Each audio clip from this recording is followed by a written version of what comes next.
Thomas et Guillaume sont jumeaux. Jusque tard, ils avaient les mêmes goûts pour tout. Ils aimaient les mêmes livres, ils aimaient les mêmes films, les mêmes jeux. Ils étaient bons dans les mêmes matières, avaient les mêmes potes, bref, de vrais jumeaux, inséparables et indissociables. Ils se le dirent, ils se le firent promettre.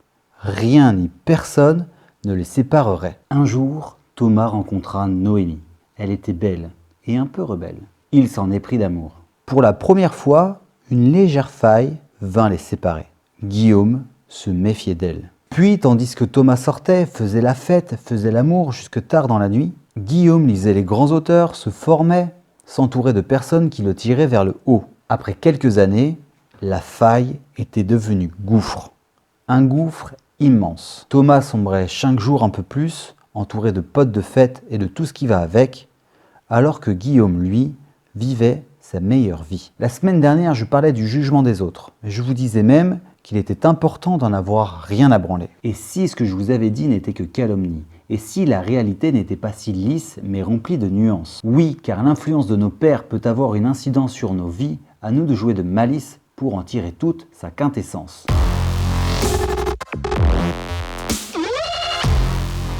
Je ne suis pas peu fier de cette intro.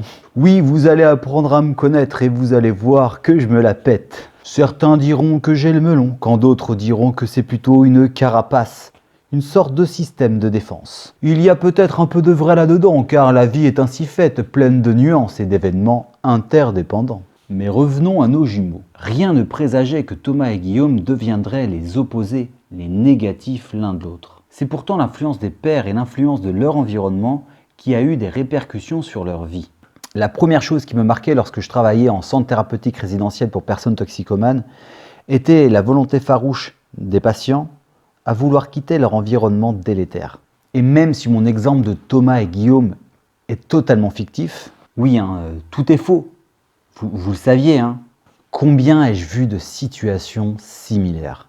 Peut-être vous aussi, à un certain moment de votre vie, vous aviez eu cette sensation de ne pas avoir fait les bons choix. Ou alors l'inverse, peut-être avez-vous déjà rencontré quelqu'un qui avait sombré alors que, à la base, rien ne le présageait. Il n'y a pas de hasard, il y a juste des choix. Il n'y a pas de malchance et je vais vous expliquer pourquoi.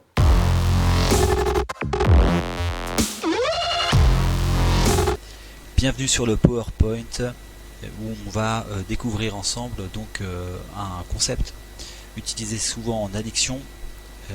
Je vous présente le triangle d'Olivenstein, qu'on appelle aussi le triangle des addictions. Claude Olivenstein était un psychiatre français et qui a conceptualisé ceci en 1983. Il a créé donc ce triangle des addictions. Moi, je ne vais pas préciser ma pensée là-dessus, je ne vais pas faire un cours sur l'addicto, mais je me suis aperçu dans les travaux que j'ai pu mener avec les patients que j'ai pu voir et puis avec les personnes que j'ai rencontrées au travers de mon travail, qu'on pouvait tout simplement récupérer certains concepts d'addicto et de la motivation au changement notamment, pour le retranscrire dans notre vie de tous les jours.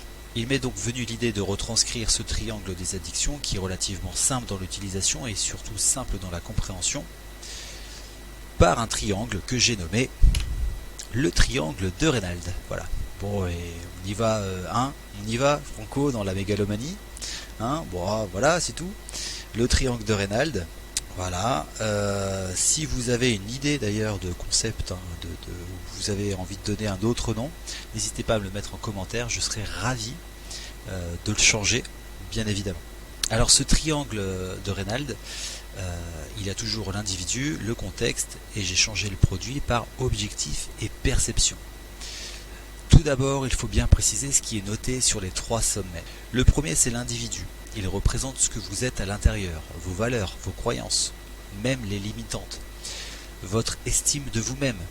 Moi, j'aime plutôt parler de la conscience de soi, qui fait partie des 11 compétences de vie que j'utilise au quotidien dans mon travail. L'individu, c'est également votre personnalité, votre état d'esprit, vos problèmes psychologiques ou éventuellement vos problèmes psychiatriques. C'est ce qui fait vous à l'intérieur, c'est ce que vous êtes dans votre quotidien, c'est votre état d'esprit, c'est votre mental, c'est votre façon d'être avec les autres. Le contexte, c'est ce que vous êtes à l'extérieur, votre entourage proche, votre famille, vos amis, votre entourage plus éloigné, vos collègues, vos connaissances, et de façon plus générale, toutes les personnes que vous allez côtoyer de près ou de loin, vos influenceurs préférés, vos formateurs, vos professeurs, vos profs de gym, vos profs de sport, vos profs de ce que vous voulez, les personnes qui sont autour de vous mais que vous ne côtoyez pas au quotidien. Le contexte est aussi l'environnement social dans lequel vous évoluez, qui est souvent lié à l'environnement géographique. Voilà, par exemple, le 16e arrondissement de Paris ou le 9-3, c'est cliché.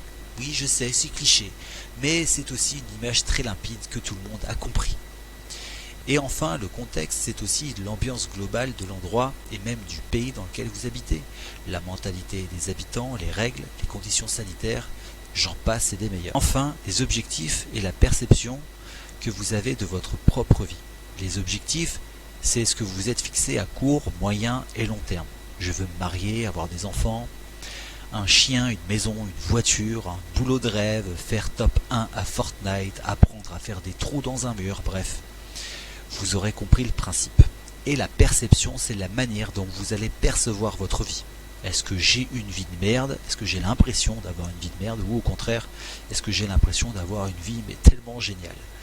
Et ça, c'est en corrélation directe avec vos objectifs. Car lorsque vous atteignez vos objectifs, la perception que vous aurez de votre vie sera bonne, voire même excellente. Et au contraire, si vous n'atteignez pas vos objectifs, on a toujours l'impression d'avoir une vie pourrie. Et je vais vous prendre un exemple super simple. Vous avez une liste de courses, vous allez au supermarché et là vous rentrez chez vous et vous avez oublié les œufs. Et vous ne pouvez pas faire les crêpes pour vos enfants.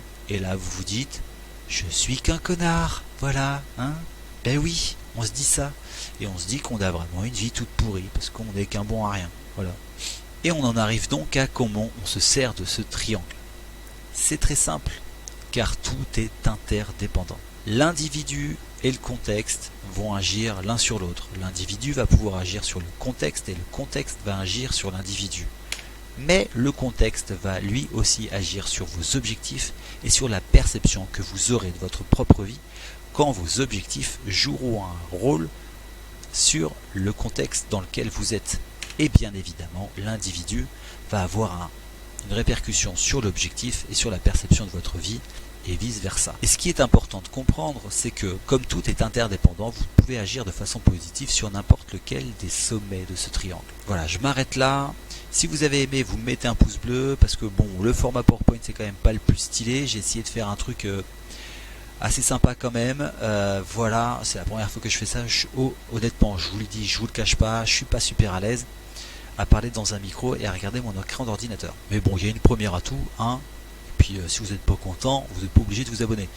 Ceci dit, vous pouvez mettre un petit pouce bleu, un commentaire positif et vous abonner à la chaîne. Et on se revoit tout de suite. Attention, c'est parti.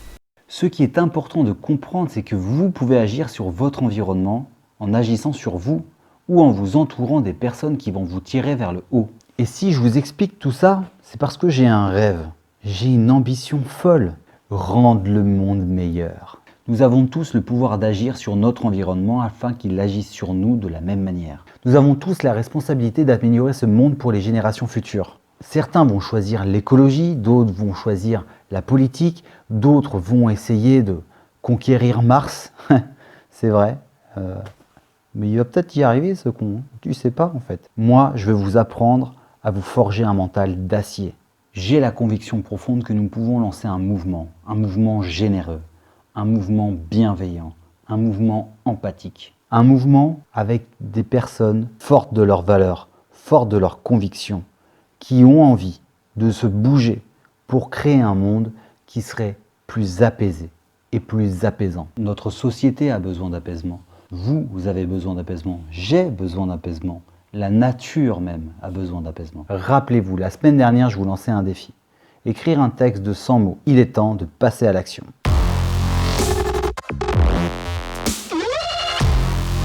Cette semaine, vous allez voir grand. Cette semaine, vous allez vous surprendre. Cette semaine est l'avant-dernière étape de ce défi, qui, je vous rappelle, en comporte 3. Si vous n'avez pas suivi le défi de la semaine dernière, je ne sais pas ce que vous foutez. Voilà.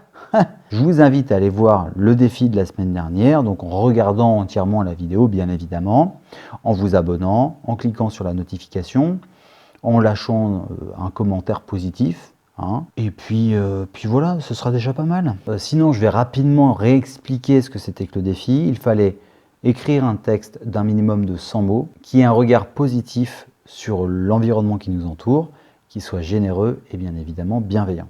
Pour ceux et celles qui auraient fait ce défi, bravo à vous, vous vous êtes lancés, vous pouvez être fiers de ça et surtout, vous pouvez être fiers de vous. Cette semaine, vous allez devoir monter une marche supplémentaire. Vous allez devoir lire ou réciter en interprétant le texte que vous avez écrit la semaine dernière.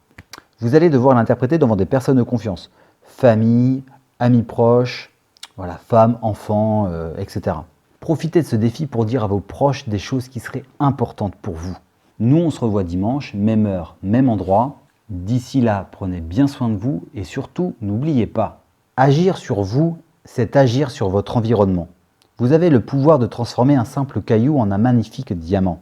Alors prenez votre courage, vos convictions pour aller de l'avant et transformer ce monde triste et violent en un endroit apaisé et bienveillant.